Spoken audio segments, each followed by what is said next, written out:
Muy bien, buenos días para todos. Bienvenidos a este segundo encuentro para la explicación de la práctica 2 del componente práctico virtual del curso de Química Orgánica. Vamos a iniciar con la explicación de la práctica 2. Entonces, para esta práctica 2, que se llama, así la van a encontrar con este nombre, en el anexo 4, el protocolo virtual, propiedades químicas del grupo carbonilo y biomoléculas.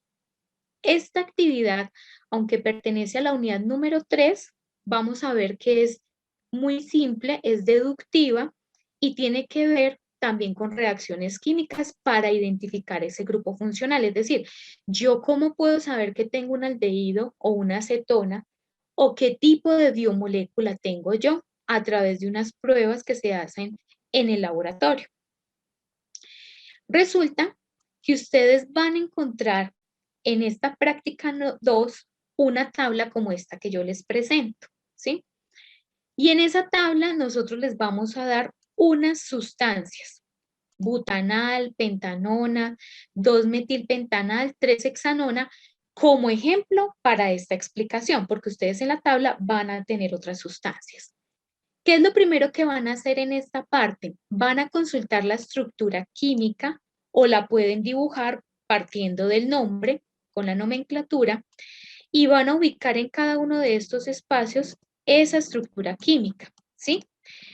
Y luego vamos a decir por el nombre si es un aldehído o una acetona. Entonces, adelantándome un poco a la unidad 3, muchachos, permítanme, voy a hacer el ejemplo de dibujar cada una de las estructuras químicas y les voy a decir el nombre. Vamos a aprender algo de nomenclatura de esa unidad 3 para estos dos grupos funcionales que se llaman aldehídos y cetonas y que pertenecen al grupo carbonilo. Entonces, para ese caso vamos a utilizar el editor de moléculas, el ChemDraw, que siempre hemos utilizado o la mayoría estamos utilizando, ¿sí? Y vamos a ver que los aldehídos tienen esta característica. Estoy dibujando una cadena carbonada. El grupo carbonilo se caracteriza porque un carbono está formando un doble enlace con un oxígeno, de esta manera. Y ese carbono o puede estar unido a hidrógenos o puede estar unido a cadenas carbonadas, ¿sí? Ese es el grupo carbonilo, un carbono que está unido a través de un doble enlace a un oxígeno. Y resulta que lo que nosotros llamamos aldehído se caracteriza por lo siguiente. El aldehído va a tener esta característica. Él siempre va a estar unido, el grupo carbonilo, a un hidrógeno. O sea que él siempre tiene que estar en un extremo. Siempre, siempre. Yo no puedo decir que ¿sí? Voy a quitarle el aldehído, que este es un aldehído. No, porque él aquí me está diciendo que tiene un carbono y acá a un lado un carbono. Y de esa manera ya se llama cetona. Entonces, una cetona se caracteriza porque al lado y lado de ese grupo carbonilo hay cadenas carbonadas. Pueden existir, por ejemplo, una cadena larga, yo le puedo poner un ciclo aquí, pero sigue siendo una acetona porque el carbonilo está al lado, a ambos lados de carbonos. Pero el aldehído siempre, siempre va a estar constituido ese carbonilo por un hidrógeno a un lado y al otro lado tiene que tener cadenas de carbono. Entonces, cuando a mí me dicen, en esta tabla me dicen que yo tengo el butanal, but, es porque tengo ¿cuántos átomos de carbono, muchachos?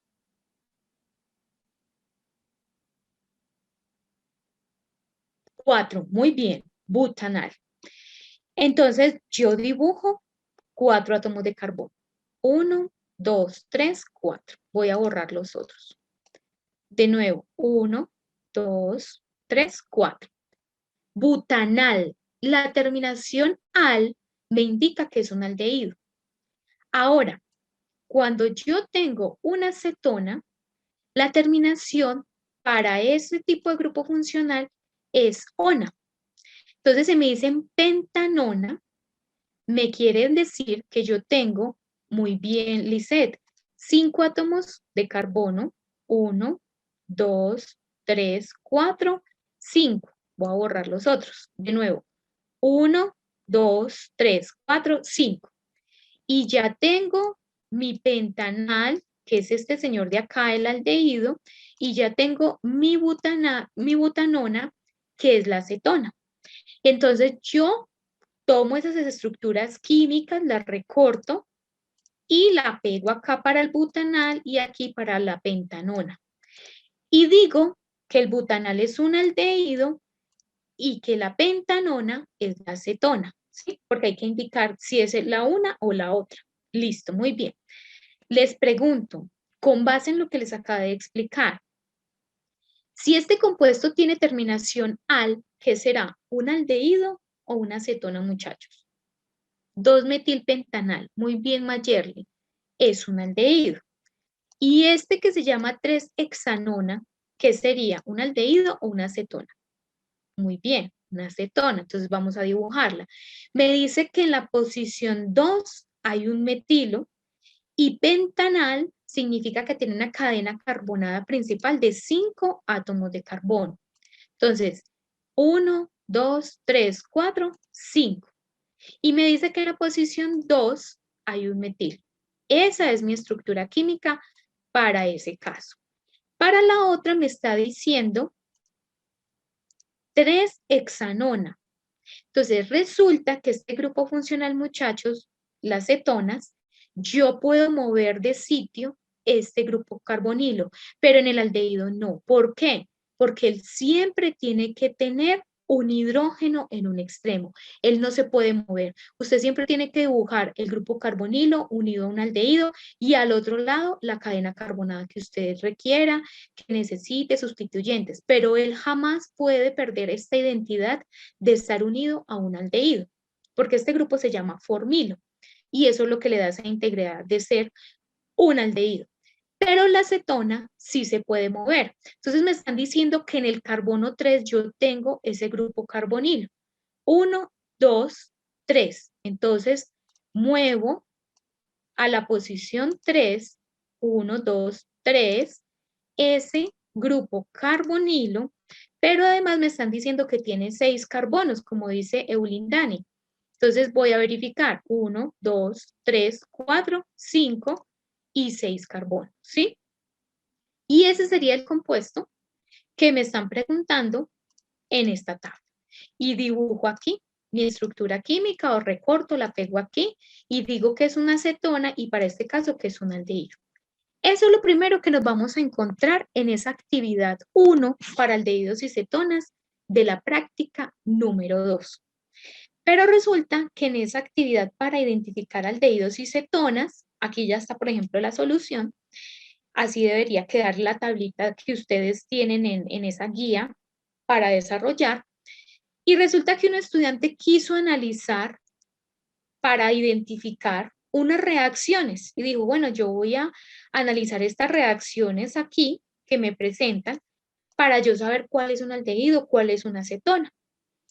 Y entonces esas reacciones químicas que nos permiten a nosotros identificar o diferenciar aldehídos de cetonas son la formación de fenilhidrazonas y las reacciones de oxidación, que dentro de esas reacciones de oxidación está el ensayo de Fehling, el ensayo de Benedict y el ensayo de Tollens. Y finalmente, hay otro ensayo que se llama la detección de hidrógenos alfa o hidrógeno o ensayo de haloforno.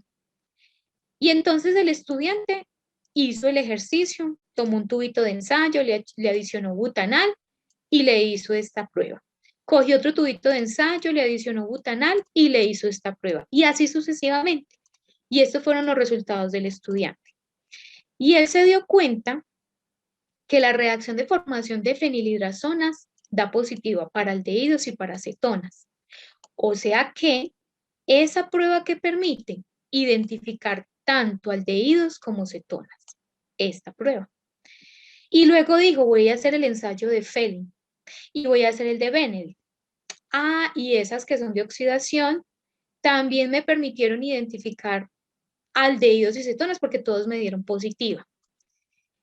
Pero hizo la de Tollens y se dio cuenta que, ¿qué vemos ahí en común, muchachos? ¿Para quién dio negativo?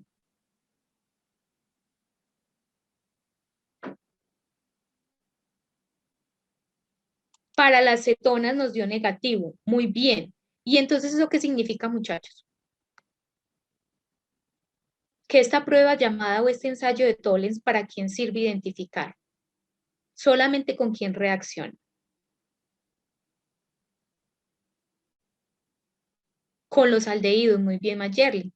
Solo con aldehídos. Entonces, esa prueba es una prueba que me permite diferenciar si yo tengo un aldehído o una acetona, ¿cierto?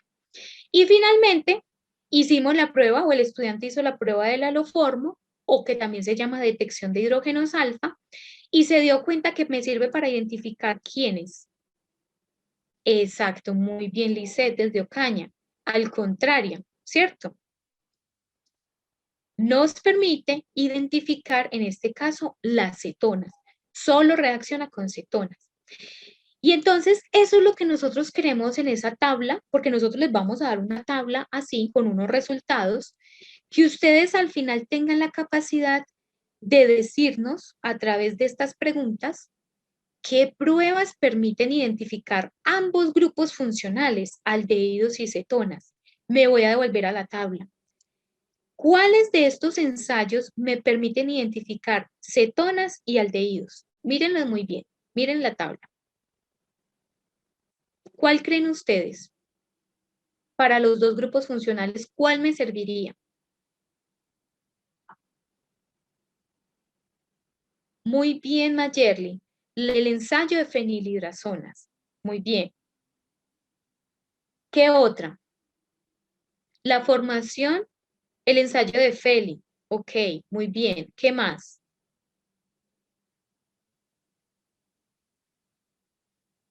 Y Benedict. Muy bien. ¿Listo?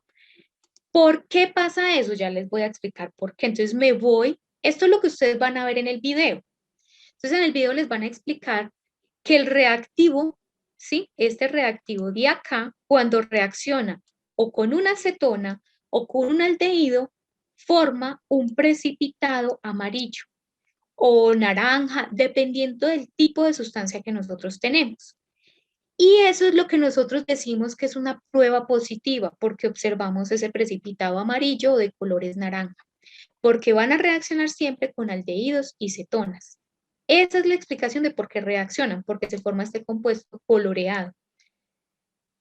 Pero resulta que cuando yo hablo de los ensayos de reacciones de oxidación, Fehling, Benedict y Tollens, entonces nos vamos a acordar que nosotros decíamos que los aldehídos se pueden oxidar a ácidos carboxílicos, ¿cierto? Y que los aldehídos, para este caso, en la prueba de Tollens, solamente reaccionan porque tienen esa capacidad de formar ese aldehído, ese ácido carboxílico o esa respectiva sal. Pero con las cetonas no ocurre eso. Por eso nosotros decimos que la prueba de Tollens solamente reacciona con los aldehídos. ¿Cómo dice uno si la prueba es positiva o negativa? Para el caso de Tollens, nosotros vemos que en el tubo de ensayo se observa como una pared o como si el tubo de ensayo tuviera plata. Y es porque se forma plata en estado sólido, ¿sí? Pero en el caso de las reacciones de oxidación, nosotros veríamos que el reactivo de Fehling es de color azulito. Y cuando reacciona, lo que da es una coloración como color cobre, y es porque se forma este compuesto. Y aquí se puede ver un precipitado. Entonces, esas son las maneras que hubiéramos observado en el laboratorio cuando hubiéramos hecho con los tubitos de ensayo el hecho de adicionar el reactivo de Fehling con el aldehído. Esa es la manera cualitativa, ojo, de observar que hubiéramos visto si reaccionaba o no reaccionaba con cada uno de estos ensayos y cómo nos permite identificarlos. Similar a la prueba de Fehling, está la prueba de Benedict.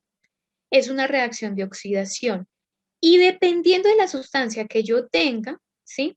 Yo voy a tener este reactivo inicial, que es el reactivo de Benedict, que es de color azulito, y cuando yo le adiciono el respectivo aldehído, en este caso, ¿qué me va a permitir?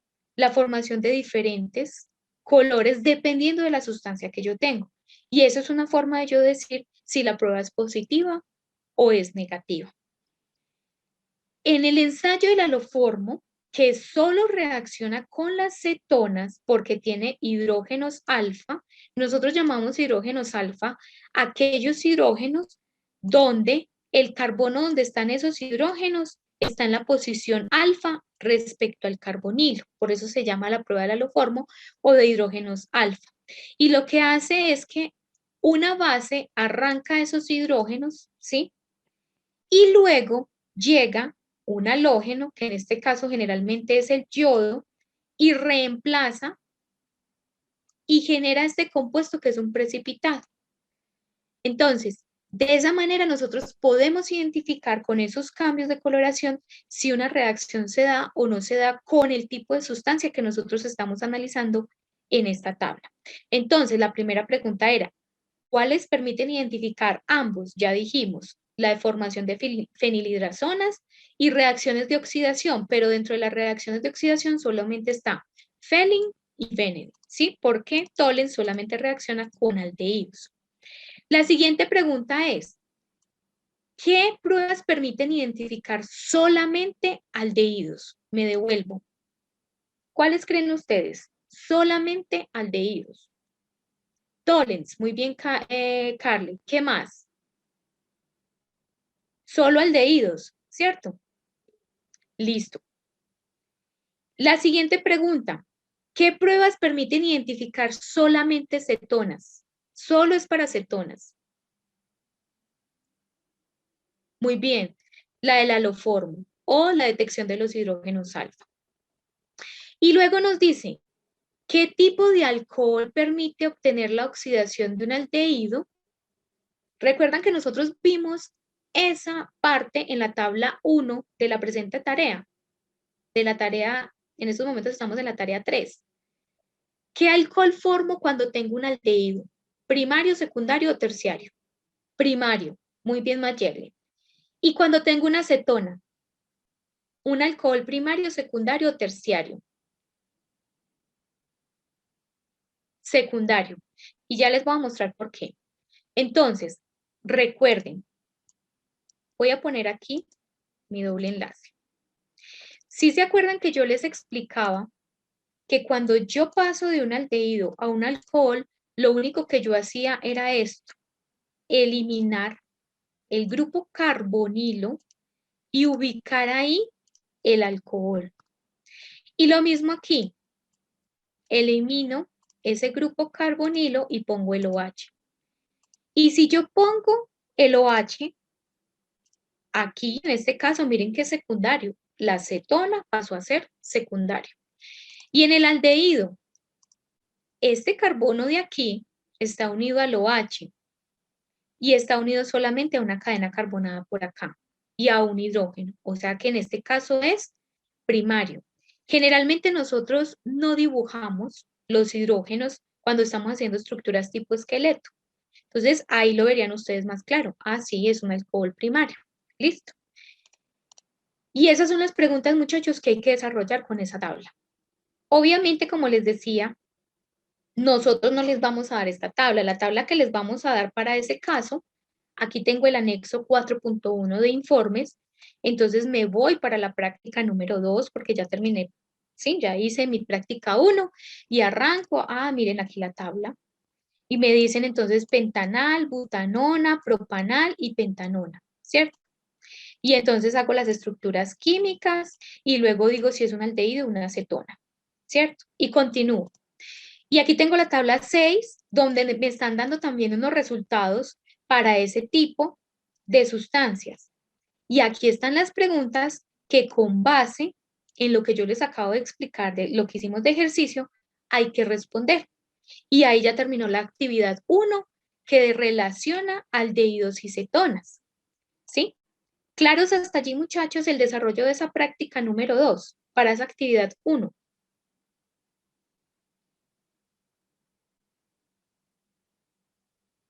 Listo. Y entonces resulta que esa práctica 2 también tiene una actividad número 2, porque es que a mí me están diciendo que vamos a estudiar las propiedades del grupo carbonilo y de las biomoléculas. Entonces, vamos a estudiar las biomoléculas. Y resulta que dentro de las biomoléculas, cuando ustedes estén leyendo la guía de actividades, les van a decir en el video cuáles son las biomoléculas que nosotros tenemos, ¿sí? Y entonces dentro de esas biomoléculas están los aminoácidos, las proteínas, también tenemos los lípidos, también tenemos carbohidratos, ¿sí? Cuando ustedes van viendo estos videos que tiene la guía, mírenlos acá.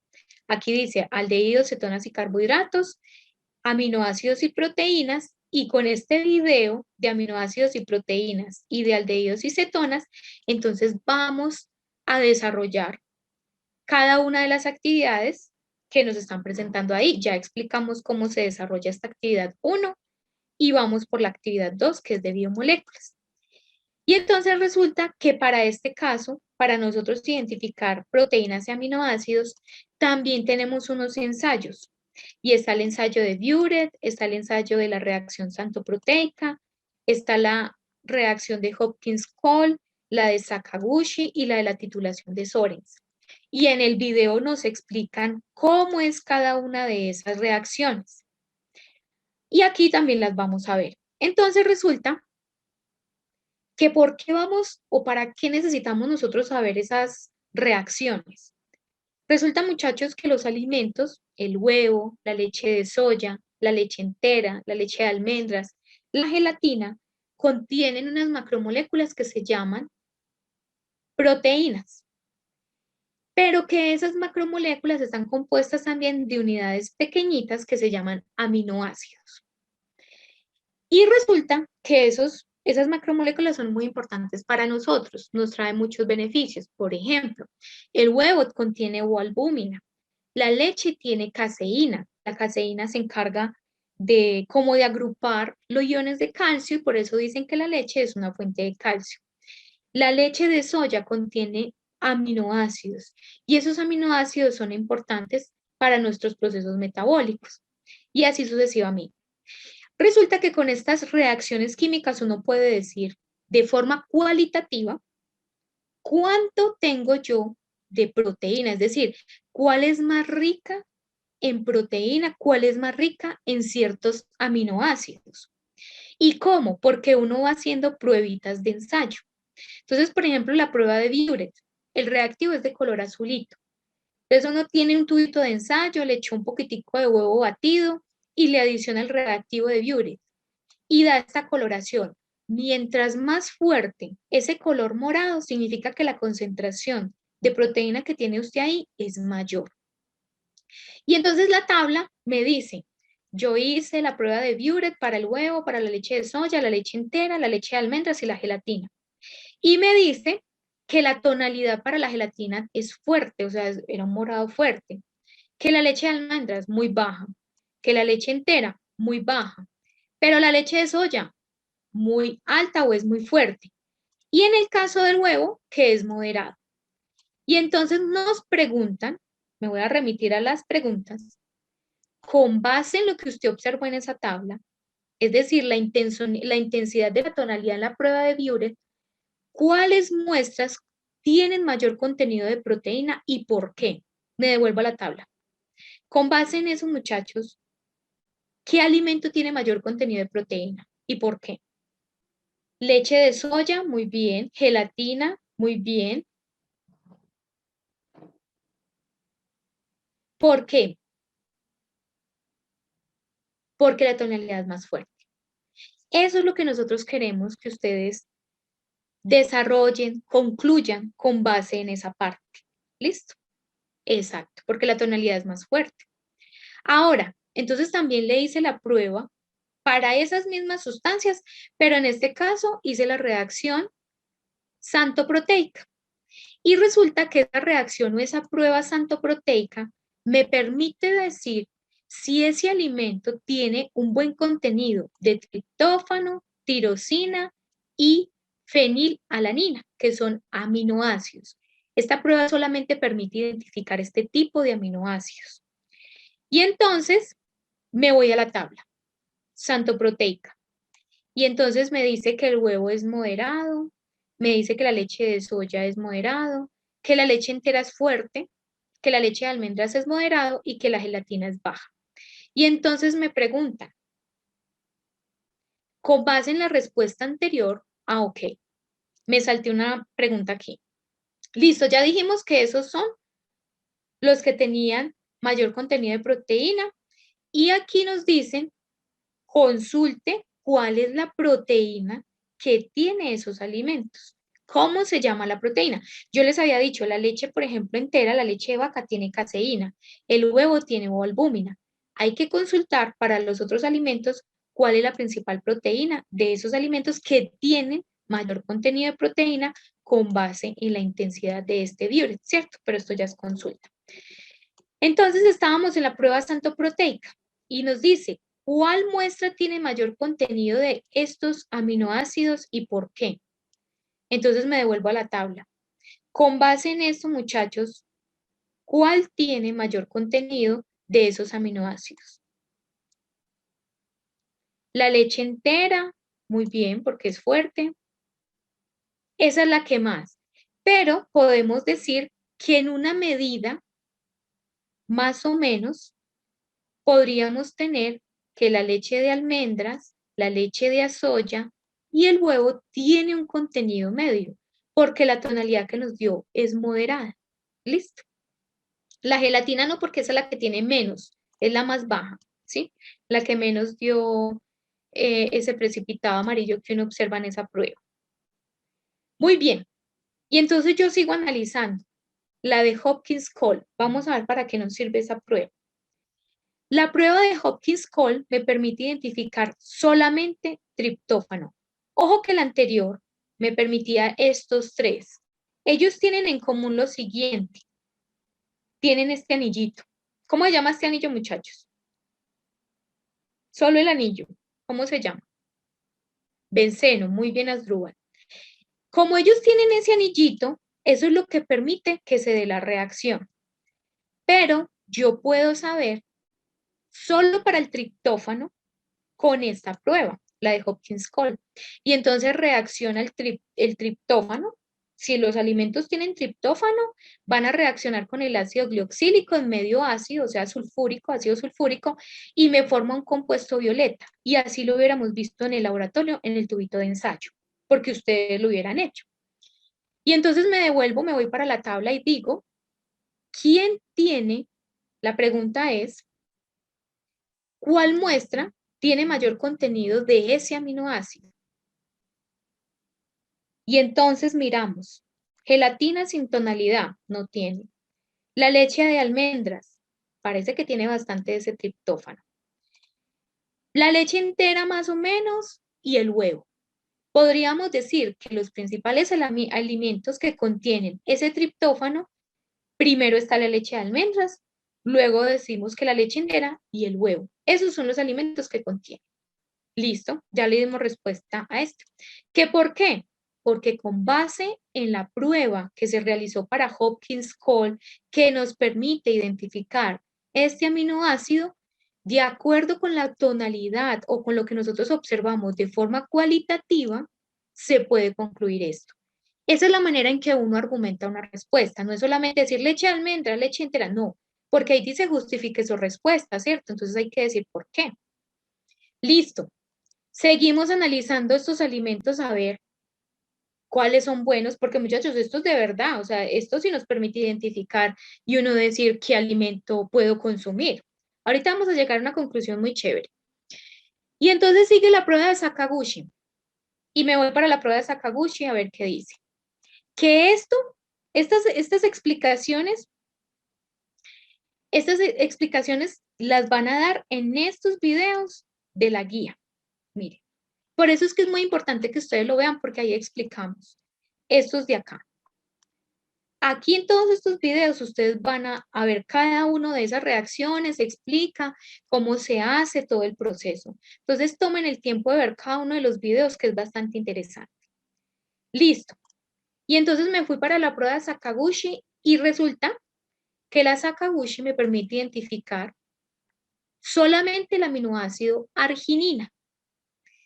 Y es porque esa reacción de esa arginina con el reactivo de Sakaguchi, que es todo esto, el alfa-naftol con en un medio con bromuro de sodio, con hidróxido de sodio, que es un medio básico, me permite la formación de este compuesto, que es de un color como rojizo, y me devuelvo a la tabla. Y me dice que los alimentos que contienen mayor contenido de arginina, ¿cuáles son? El huevo, la leche de soya, la leche de almendras. Muy bien. De esos podríamos decir, ¿por qué, muchachos? ¿Cómo argumentamos la respuesta? ¿Cómo podemos dar ese argumento a esta respuesta que me están preguntando? Porque aquí me dicen que hay que justificar la respuesta. Sí, por la tonalidad que presentó cuando el alimento reacciona con el reactivo de Sakaguchi, que me permite identificar o que esta prueba es específica para este aminoácido que es la L-arginina. ¿Listo? Listo. Y vamos por la última, que realizamos la última prueba, que en este caso es la titulación de Sorens.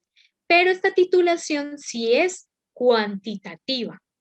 Recuerden que cualitativa es de cualidad. Por medio de colores, por tonalidades, yo puedo decirlo. Es muy subjetivo. Porque, por ejemplo, para mí puede ser una tonalidad fuerte, pero ¿qué tal para el estudiante hubiera sido moderada? Entonces, por eso se llama de cualidad, cualitativo.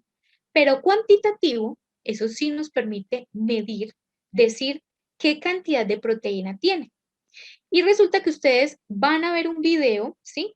En ese video que yo les estoy mencionando, que está en el anexo 4, protocolo virtual, van a ver un video donde se muestra cómo se hace la titulación de Sorens. Y esa titulación de Sorens no es más que ustedes tienen el alimento en un Erlenmeyer, si hay que preparar una solución, y utilizan un Erlenmeyer. Luego tienen que adicionar, en este caso, otro reactivo que es formol para neutralizar. Recuerden que, bueno, en este caso vamos a ver qué es un aminoácido y los aminoácidos tienen, en ese caso, ácidos carboxílicos y grupos amino. Y uno lo que hace es titular esos grupos ácidos. Entonces, se adiciona el formol para neutralizar esas cargas que tengamos ahí y se adiciona fenolftaleína. La fenolftaleína es un indicativo, es un indicador básico, cuando uno va adicionando el hidróxido de sodio, ¿sí? que es el titulante, el que voy adicionando, llega un punto a un viraje que le dicen a uno, va a llegar a un viraje rosadito pálido. Si usted obtiene un fucsia, se pasó. Entonces, en ese video, en este video, van a ver cómo se hace esa titulación. Ahora, ¿por qué es cuantificable? ¿Por qué se puede cuantificar? Porque resulta que la cantidad de ácidos que tenga esa proteína, porque las proteínas, aquí tenemos una proteína, generalmente tienen esa estructura tridimensional, ellos tienen en su estructura química aminoácidos. Ya les voy a presentar la estructura química de un aminoácido. Como su nombre lo indica, amino y ácido. Porque ellos tienen en su estructura química este grupo que se llama ácido carboxílico, que es un grupo carbonilo también, y un grupo amino. Y cuando yo hago una titulación o cuando hago una reacción entre un grupo que es ácido, como este, y una base, como el hidróxido de sodio, se da una reacción ácido-base.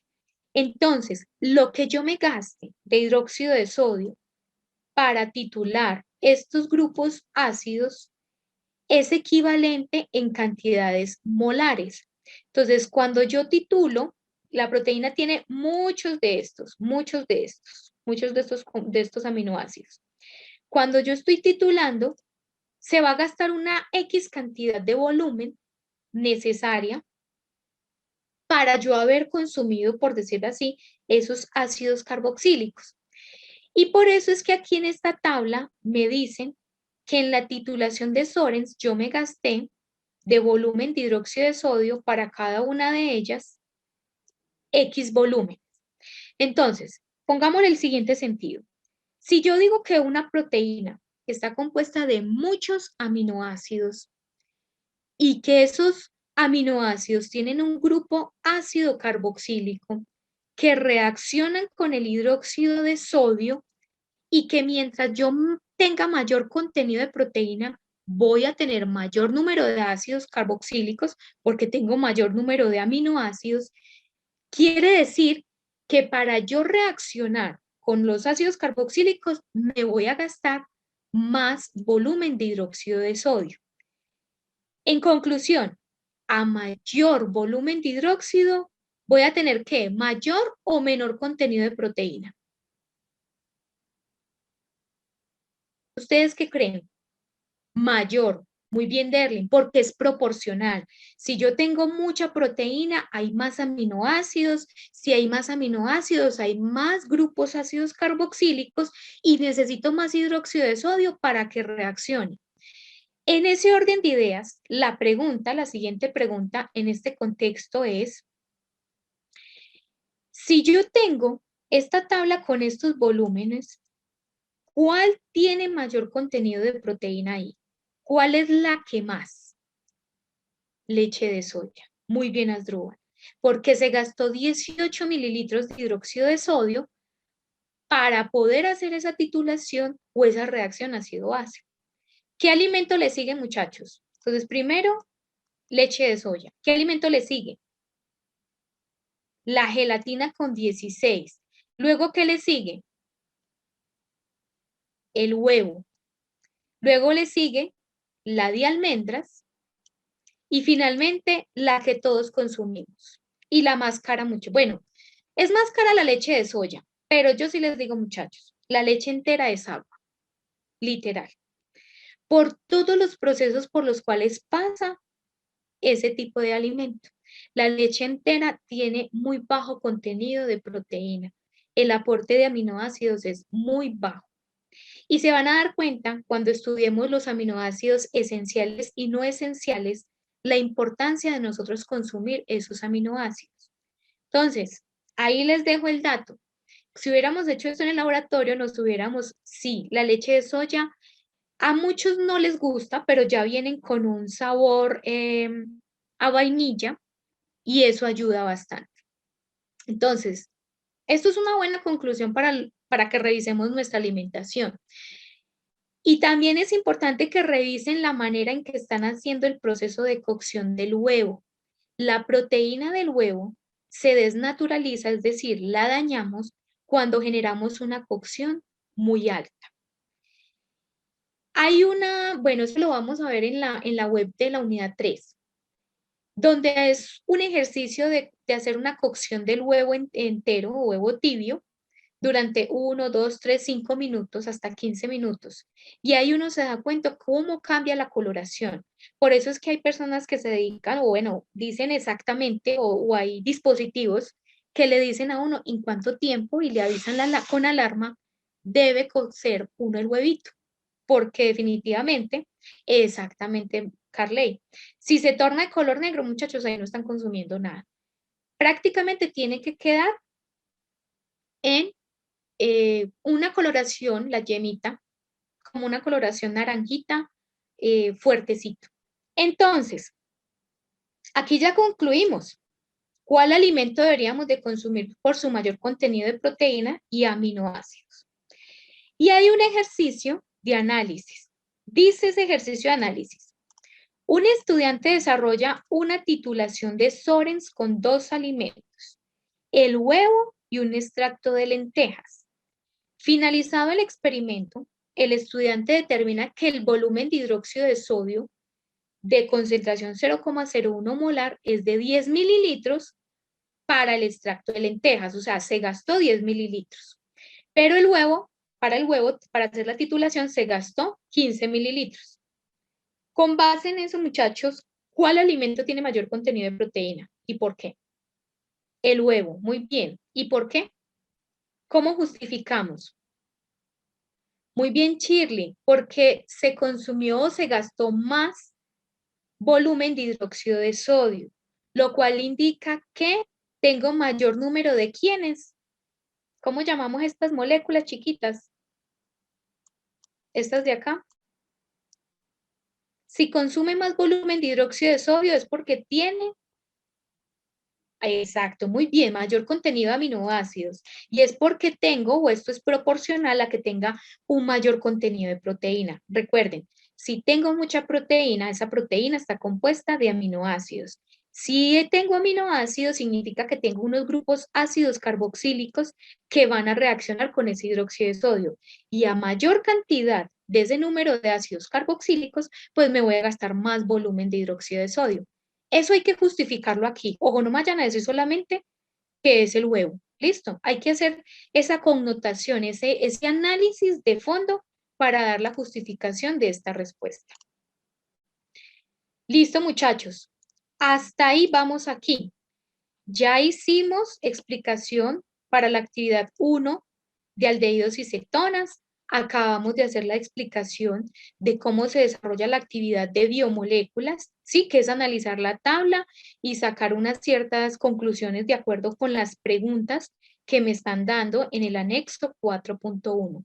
¿Difícil o fácil, muchachos? Seguimos con el siguiente ejercicio que está relacionado con biomoléculas, porque resulta que dentro de las biomoléculas tenemos proteínas y aminoácidos, pero también los carbohidratos, ¿sí? La famosa macromolécula que hay, que me engorda, que bueno, ¿cierto? Que está en el almidón, que está en el azúcar, y entonces todo lo que es con carbohidrato engorda. Muchachos, los carbohidratos no engordan, los que engordamos somos nosotros. Entonces, ¿qué vamos a hacer para nosotros analizar un carbohidrato? Para uno saber qué tipo de carbohidrato es, porque todas las moléculas tienen una identidad, entonces hay que nombrarlos, hay unos que llamamos reductores, hay unos que llamamos hexosas, pentosas, ¿sí?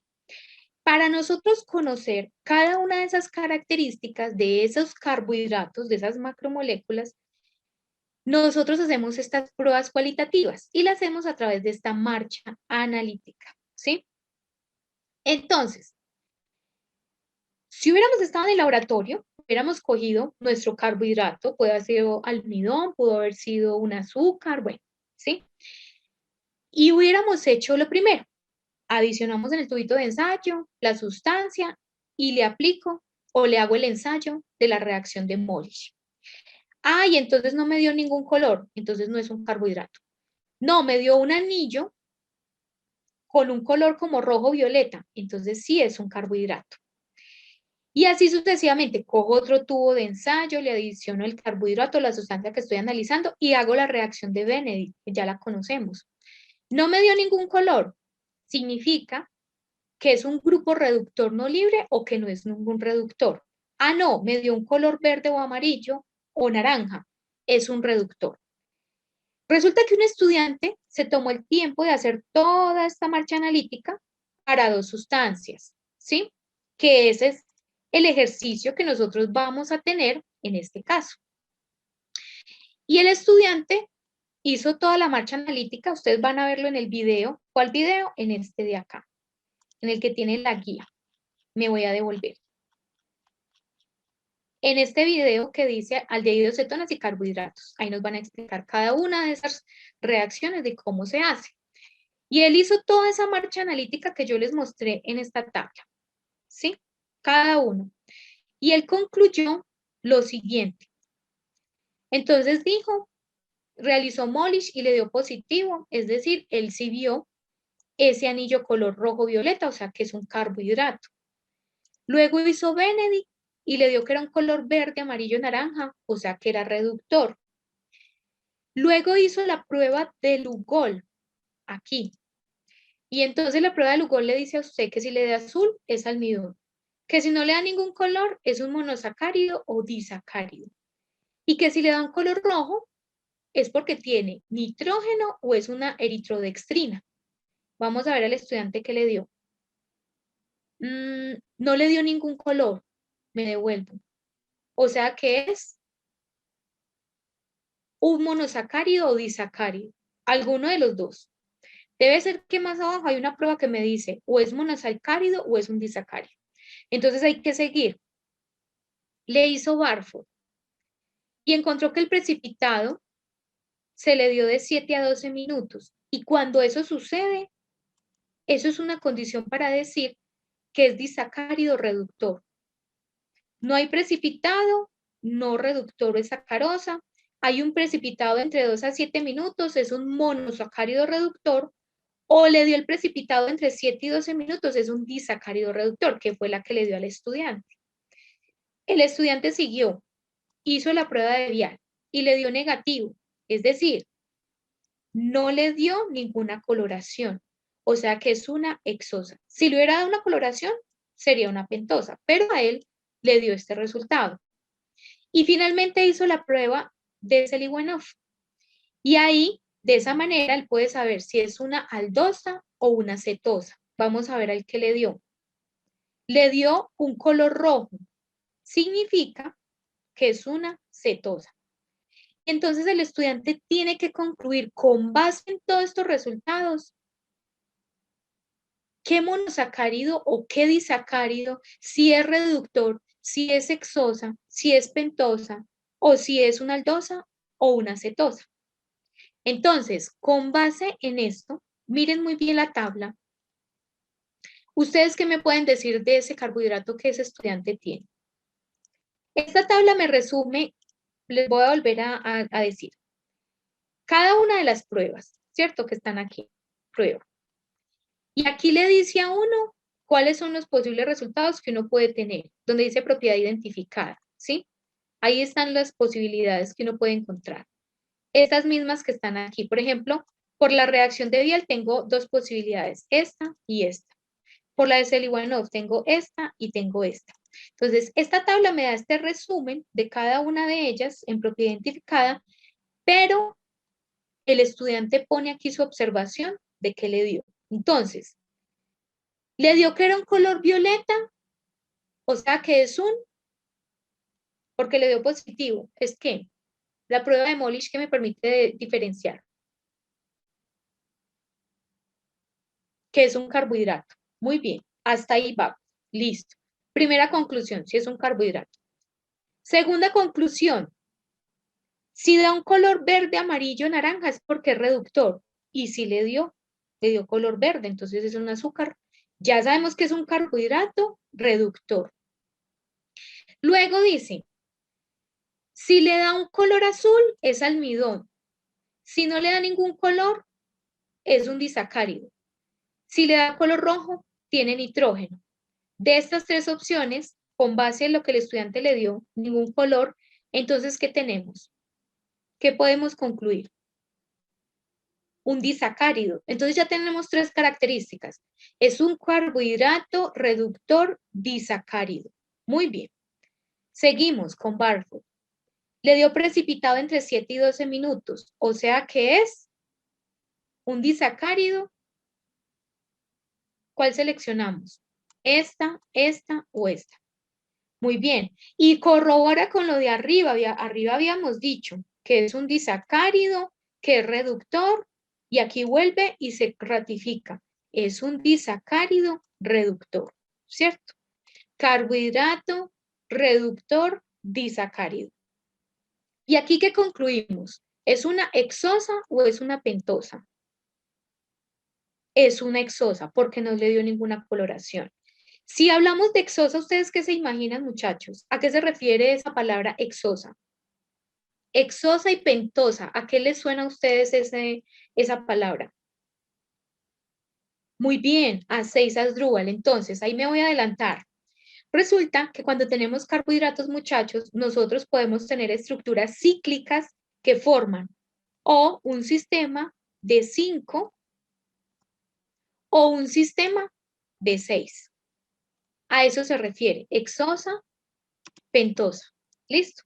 Eso es algo que vamos a ver en la unidad 3, pero que también se explica en los videos que tenemos en la guía. ¿Listo? Listo. Entonces, carbohidrato, reductor, disacárido y es una exosa. ¿Sí? Exosa. Y finalmente, ¿es aldosa o cetosa?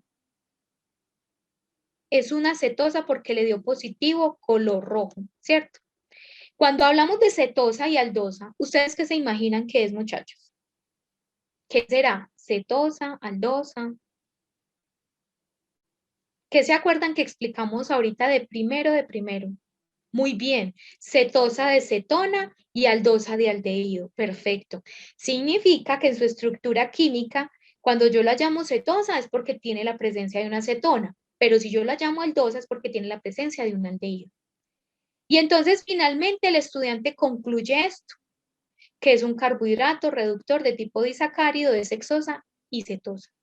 Y esa es la conclusión que ustedes deben de tener en esa primera instancia, ¿sí? Voy a mostrarles. Listo, Carley, con mucho gusto. Recuerde que queda grabado y lo puede volver a consultar. Y entonces aquí les van a preguntar, por favor, de una conclusión con base en esa tabla 8, aquí. Miren que aquí les dicen las observaciones y ustedes van sacando la conclusión, así como acabamos de hacer el mismo ejercicio, así igualito. Y concluyen así como lo hizo el estudiante. Miren que es una conclusión súper pequeña. ¿Con base en qué? En la tabla. Pero luego viene lo interesante. Nos dice, con base en la conclusión y en las siguientes estructuras químicas, ¿cómo se llama el carbohidrato que usted analizó? Y entonces hay uno es donde entra a revisar. ¿Qué le sugiero yo? Consulte la sacarosa, ¿qué es? Si es aldosa, si es pentosa, si es hexosa, si es reductor o no es reductor. Consulte qué es la lactosa, si es hexosa, pentosa, aldosa, si es reductor o no, si es disacárido o no es disacárido. Cuando nosotros decimos que es disacárido, significa que yo tengo dos unidades. Monosacárido, que es solo unita. Si yo digo eso, estas dos estructuras, ¿qué tipo son, muchachos? ¿Disacáridos o monosacáridos? Muy bien, Derlin, son disacáridos. Entonces, el ejercicio que acabamos de hacer, este de acá, esta conclusión no es la misma de lo que nosotros tenemos en esta tabla. Ojo, aquí es diferente. O sea, aquí las observaciones fueron diferentes para el estudiante y ustedes la van concluyendo, pero así como lo hicimos para este ejemplo que yo les mostré acá, así lo van a hacer ustedes para esta tablita que está aquí. Cuando ya ustedes sepan esta conclusión, entonces que usted ya sabe si es una hexosa o pentosa, si sabe que es una cetosa o una aldosa, si es reductor o no, le sugiero que consulte las características de estas dos, sacarosa y lactosa, y usted pueda decir cuál es la conclusión, cuál fue el carbohidrato que ese estudiante analizó en esta tabla. Listo, eso es lo que hay que hacer. Y ahí finaliza la actividad relacionada con biomoléculas. Entonces, llevamos lo siguiente. Biomoléculas, donde explicamos el ejercicio de aminoácidos y proteínas y donde acabamos de explicar el ejercicio de carbohidratos. Y llevamos la actividad de aldehídos y cetonas, donde explicamos cómo se hace la estructura química y donde explicamos las conclusiones con base en esas reacciones químicas de identificación, ¿sí? Hasta ahí llevamos ese material. ¿Vamos claros hasta allí, muchachos? ¿Me han comprendido lo que les he explicado? Listo. Igual recuerden que en el camino, cuando ustedes se enfrenten a desarrollar esta actividad, van a surgir las dudas. Para eso son los espacios que hemos generado o que algunos ya tienen generados unas fechas, que si no pueden estar en esas fechas, recuerden que pueden consultar, indicarle a su tutor a través de Skype, a través de correo, que si le da un espacio para ustedes generar unas inquietudes y que él se las explique de forma puntual. ¿Listo? Muy bien. Entonces resulta que en esa práctica 2, muchachos, nosotros también vamos a estudiar un grupo carbonilo que les venía hablando.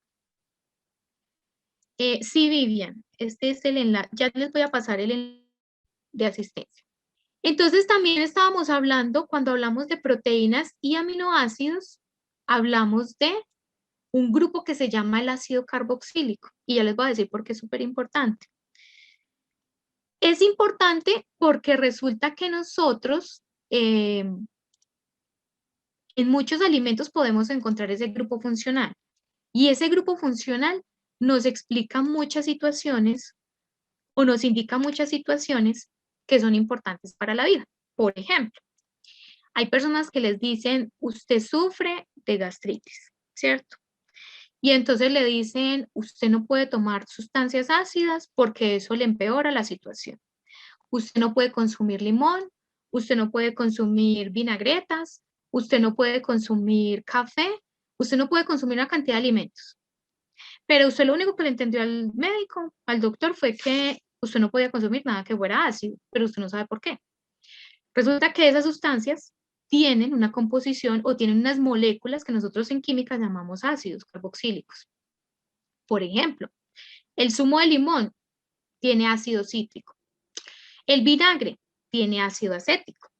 Y el ácido benzoico, que es un ejemplo, es un ácido que nos permite derivatizar, es decir, hacer otras reacciones químicas y obtener otros productos, como por ejemplo la aspirina, que en vez de generarnos algún daño, pues nos genera un beneficio para algunos, ¿cierto?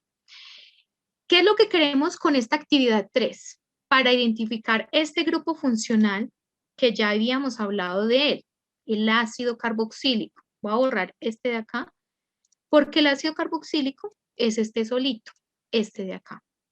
Es un grupo carbonilo que está unido, recuerden el grupo carbonilo, carbono, doble enlace, oxígeno, pero que a diferencia del aldehído, tienes un OH. Entonces, si yo les dibujo lo que llevamos hasta el momento de una forma introductoria sobre el grupo carbonilo, que aunque es de la unidad 3, pero no es difícil, miren lo que nosotros podemos encontrar en similitudes de eso que nosotros llamamos grupo carbonilo. Va cambiando como un ladito, ¿sí? El aldehído tiene un grupo que se llama formilo, porque es el carbonilo con este hidrógeno. La acetona tiene ese grupo carbonilo, pero a ambos lados tiene cadenas de carbono. Pero el ácido carboxílico tiene ese grupo carbonilo y ese grupo OH o hidroxilo. Y resulta que ese protono, ese hidrógeno que está ahí, nosotros lo llamamos ácido. Por eso se llama ácido carboxílico. Y entonces, esa característica de este grupo es la acidez, ¿sí? Es una propiedad, es algo que los hace únicos. Y en química, nosotros podemos medir esa acidez a través de una magnitud o una cantidad o un valor y se llama el pKa, ¿sí? Y entonces a mí me dice, consulte el valor del pKa para el ácido cítrico, para el ácido acético y para el ácido benzoico. Lo pueden consultar en línea, los valores de las fichas de seguridad de cada sustancia o en este caso Wikipedia tiene valores que son acertados. Para este valor es posible. Y entonces me dice la teoría que cuanto más grande sea ese pKa, será menor la fuerza del ácido, ¿sí? Ahora, si yo tengo esa concepción, es decir, si ese valor de pKa me dice qué tan fuerte es ese ácido, qué tan débil es el ácido, y que cuanto más grande sea el pKa, menor es la fuerza del ácido, entonces ahí tiene una pregunta. Sí, hay una fórmula, el pKa, lo que pasa es que en el pKa usted podría determinar el menos logaritmo de la constante de acidez, es decir, menos logaritmo de Kapsua. Pero como ya existe, o sea, ya la literatura, ya hay personas que se dedicaron a calcular esos valores, solamente hay que consultar los valores o las magnitudes como tal, ¿sí? Entonces no hay que calcular. Pero el pKa se puede calcular con la ecuación de menos logaritmo de la constante de acidez, o sea, de Kapsua. Y entonces ya consultamos el pKa para cada una de estas sustancias. Y me dice que si yo tengo un valor fuerza del ácido. Hay unas preguntas que me relacionan en ese anexo 4.1 de informes sobre esa tablita que yo terminé de organizar aquí. Entonces, lo primero, hay que analizar los valores de pCAPSUA que ustedes consultaron. Lo segundo, ¿se acuerdan cuando hicimos las pruebas o cuando explicamos cómo con el papel tornasol podemos saber si una sustancia es ácida o no es ácida? Y entonces también lo hicimos para esta tabla o para este experimento, con estas sustancias, zumo de limón, vinagre y ácido benzoico. Y entonces el zumo de limón me dio que había un color rosado fuerte, pero en el vinagre era clarito y en el ácido benzoico era como más bien clarito. Y también yo puedo hacer reacciones ácido-base con bicarbonato de sodio. Ustedes han hecho, bueno, y uno lo hace mucho, que adiciona, le dice, no, es que para que se le baje la acidez, coja bicarbonato de sodio y adiciónele un poquitico, unas goticas de limón, y uno ve una efervescencia. O también cuando uno tiene el Alka-Seltzer, ¿cierto? Y es porque se da esa reacción ácido-base. Y también hay un desprendimiento de dióxido de carbono, pero es porque viene de ese bicarbonato de sodio. Y mientras sea mayor la acidez y yo le adiciono ese bicarbonato de sodio, yo voy a ver más de ese gas, de ese monóxido, de ese dióxido de carbono que se forma. Es decir, esas burbujitas que nosotros vemos o esa efervescencia se debe a ese gas que se está formando. Con base en esos resultados, a ustedes les van a preguntar, 1, ¿cuál es el ácido que presentó un color más rojizo? ¿Sí? Eso es bastante claro de acuerdo con la prueba de papel tornasol. Luego les va a decir cuál ácido presentó un mayor desprendimiento de CO2 y les va a decir si esto es coherente, es decir, que yo tenga un papel tornasol más rojizo significa que yo debo tener mayor desprendimiento del dióxido de carbono porque adicioné bicarbonato de sodio. ¿Por qué? Y eso lo pueden también concluir teniendo en cuenta los valores del pCAPSUA y con base en lo que les acabo de decir aquí, que si tengo un pCAPSUA mayor, ese ácido va a ser menos ácido. Es de análisis, son tablas de análisis, muchachos, lo que debamos hacer en esta parte de acidez o determinar la acidez de estas sustancias que contienen moléculas que tienen esa característica de ser un ácido carboxílico. Ahora, resulta que yo puedo conocer de forma, eso es de forma cualitativa, ¿sí? Pero de forma cuantitativa, a través de una titulación, ya no es la de Sorens, es una titulación normal ácido-base, yo también puedo conocer cuál es la concentración de esa molécula o de esa sustancia ácida en ese alimento. Entonces, para ese caso, nosotros proponemos un ejercicio. Y ese ejercicio se llama el equivalente de neutralización. ¿En qué consiste? Suponga que usted tiene una botellita de vinagre, ¿cierto? Y ya dijimos que el vinagre tiene ácido acético. Este es el ácido acético en esta ecuación, CH3COH. Y ustedes tienen ácido acético, pero ustedes quieren saber cuánto tienen de ese ácido acético en ese vinagre, porque es que el vinagre viene a una concentración bajita, si no, pues nos va a generar un proceso de quemadura, ¿cierto? Y entonces, a nivel de laboratorio, ¿cómo se hace eso? Entonces usted prepara, le dicen que tiene 25 mililitros de la muestra que va a titular, ¿sí? De ese vinagre, en una solución de vinagre, y tiene 25 mililitros, y que le adiciona fenolftaleína unas goticas que son el indicador que le va a permitir ver esa tonalidad rosadita, ¿sí? Y que empieza a titular con hidróxido de sodio con concentración 0,05 normal. Y que se gastó 15 mililitros para usted hacer esa titulación. Es decir, es lo que se consumieron esos ácidos carboxílicos que habían ahí en esa solución. Pero resulta que existe una ecuación para uno calcular la concentración que hay de ese ácido en esa muestra. Y es esta ecuación de acá. El volumen del ácido por la concentración del ácido me da el volumen, es igual al volumen de hidróxido de sodio por la concentración de hidróxido de sodio. Muchachos, les pregunto, cuando uno tiene un modelo matemático, uno siempre busca mirar dónde están las variables, a ver qué reemplazo, porque tengo una variable incógnita. Si yo quiero saber cuál es la concentración del ácido, ¿qué conozco yo ahí? ¿Qué variables conozco yo ahí de esa ecuación? El volumen, ¿de quién? Muy bien, Jennifer, ¿de quién? De los dos, muy bien. ¿Cuánto es el volumen de ácido? 25 mililitros, listo, excelente. ¿Cuánto es el volumen de hidróxido de sodio que me gasté? 15 mililitros. ¿Y cuál es la concentración del hidróxido de sodio? 0,05 normal. Entonces, tranquilamente, yo despejo mi concentración de ácido, que es mi incógnita, y reemplazo valores, ¿cierto?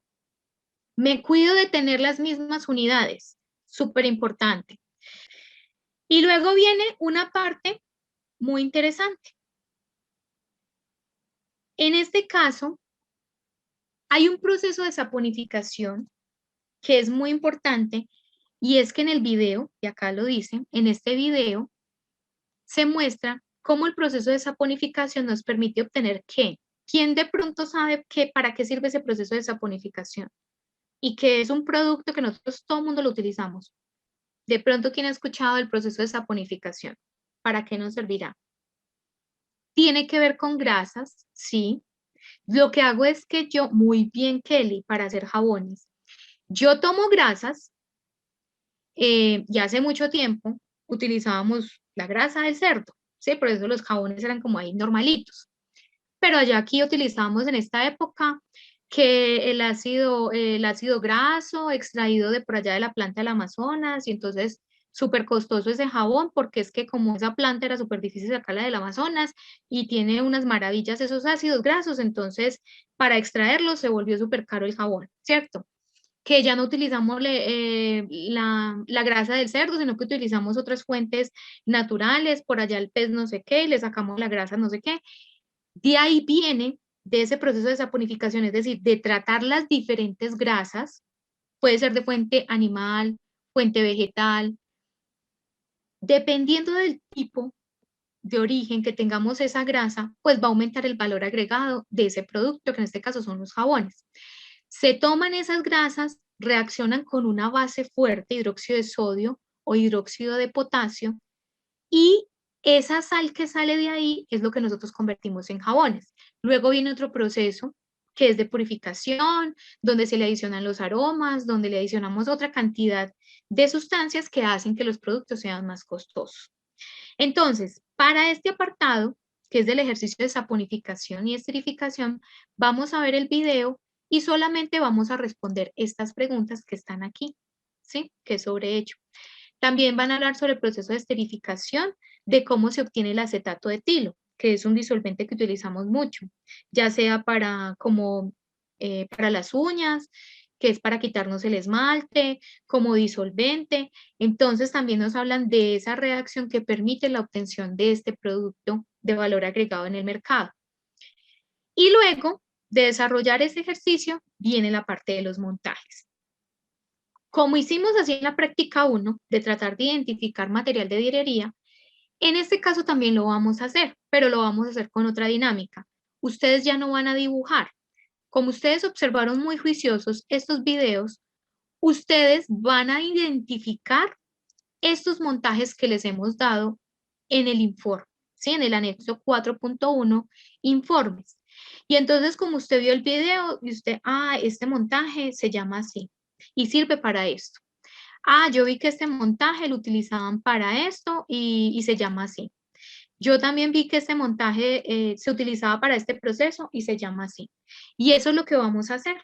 Ustedes van a identificar primero qué tipo de montaje es, cómo se llama y para qué sirve. Y lo van a escribir en este espacio de aquí, ¿sí? Por ejemplo, yo les mencioné por aquí este montaje. ¿Para qué servirá? ¿Qué se imaginan ustedes? ¿Para qué servirá este montaje que acabo de seleccionar? Este de aquí, el de este cuadrito. No, no es para destilar. El que yo seleccioné, este de acá. Miren, ahí lo amplié.